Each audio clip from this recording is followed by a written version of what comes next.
Chers amis auditeurs, la liste fédérative de lecture quotidienne nous offre en ce moment de lire l'Évangile selon Matthieu. En voici un extrait au chapitre 12. Les pharisiens dirent à Jésus, voici que tes disciples font ce qu'il n'est pas permis de faire pendant le Shabbat. Mais Jésus leur répondit, le Fils de l'homme est maître du Shabbat. Les pharisiens étaient de fidèles observants de la loi de Moïse. Le Fils de l'homme, c'est le titre que se donne Jésus, reprenant la figure d'une vision du livre de Daniel, c'est le souverain juge de la fin des temps. Quant aux disciples, ils avaient faim et ont froissé des épis de blé pour les manger. Or, pendant le Shabbat, le samedi, on ne fait rien par respect pour Dieu. Pourquoi alors nous, les disciples de Jésus, ne respectons-nous plus le Shabbat en dehors des adventistes? À cause de cette histoire, justement. Mais avons-nous raison? Je voudrais attirer votre attention pour notre vie de tous les jours sur deux éléments importants.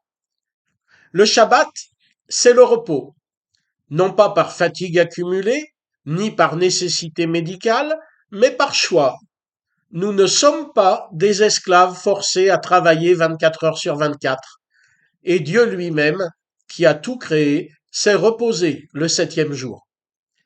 Ce qui signifie que par respect pour l'œuvre de création et de libération dont nous sommes les bénéficiaires, et à vrai dire, pour pouvoir en bénéficier pleinement, ce repos, ce rien faire par nous-mêmes, nous est nécessaire.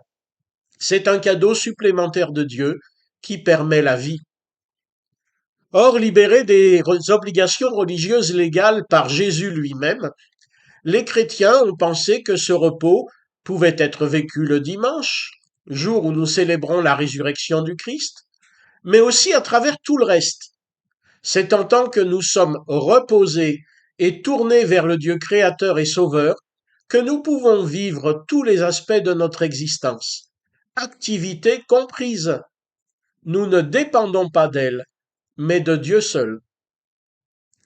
Deuxième élément qui rejoint le premier, lorsque nous entendons Jésus nous dire, venez à moi, vous tous qui êtes fatigués et chargés, et je vous donnerai du repos, prenez mon joug sur vous et recevez mes instructions, car je suis doux et humble de cœur, et vous trouverez du repos pour vos âmes.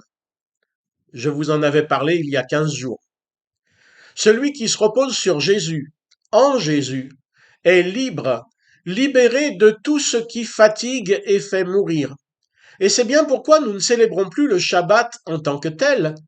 Toute notre existence chrétienne est désormais Shabbat, repos en Dieu, repos sur Jésus. Ce que les pharisiens et tous les légalistes et fondamentalistes ne comprennent pas, c'est qu'en Jésus, nous avons une vraie liberté, que rien ne nous est interdit et que rien ne nous est obligé. Nous ne devons fuir que ce qui nous remettrait sous un joug pesant, que cela vienne de nous ou des autres. Alors vivons donc le Shabbat, mais pas le samedi ou le dimanche, c'est tous les jours, dans toutes nos activités, que Dieu est notre Créateur et Sauveur en Jésus. Qu'en lui, votre semaine entière soit bénie.